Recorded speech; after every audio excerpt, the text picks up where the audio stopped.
Hi everyone, this is Bautista, Pangasinan. Where? Hi.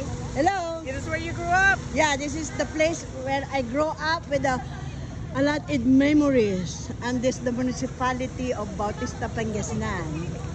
And I grew up in this municipality. Every single morning I'm here to visit all the prisoners.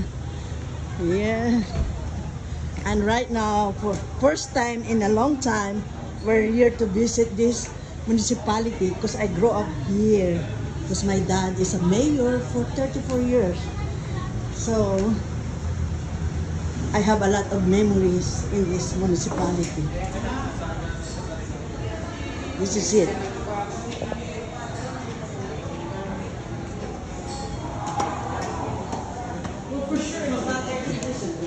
Yeah, before it's not air conditioning. Yeah. Yeah, I grew up here in this municipality. Yeah. It's a lot of memories. Now I'm 66 years old.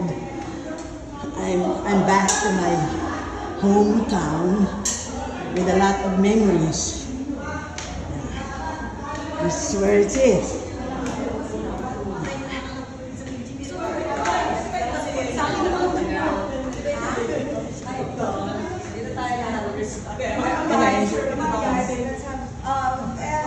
Mag-solo-solo kayo. Yes. Where's the picture with the dog?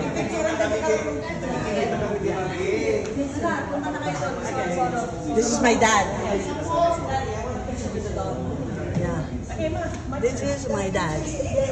He's a mayor from 1957 to 1959. And then back to the office, 1964 to 1995. Wow.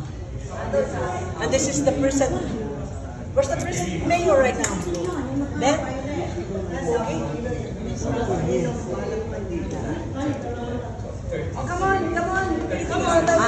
Oh, this is my... Okay, one at a time. This is grandpa. This is our grandpa? Yes. Panyaga, yeah. This is our grandpa. Cousin of our grandfather. Cousin of my grandfather. Pedro Pala. Pedro Pala. And he's the mayor. He is the mayor from 1957 to 1952 to 1956, and then my dad. There. Next. Yeah. This is all the mayors. Your family. Okay, Jay, Caleb. Let's take a picture with the dog.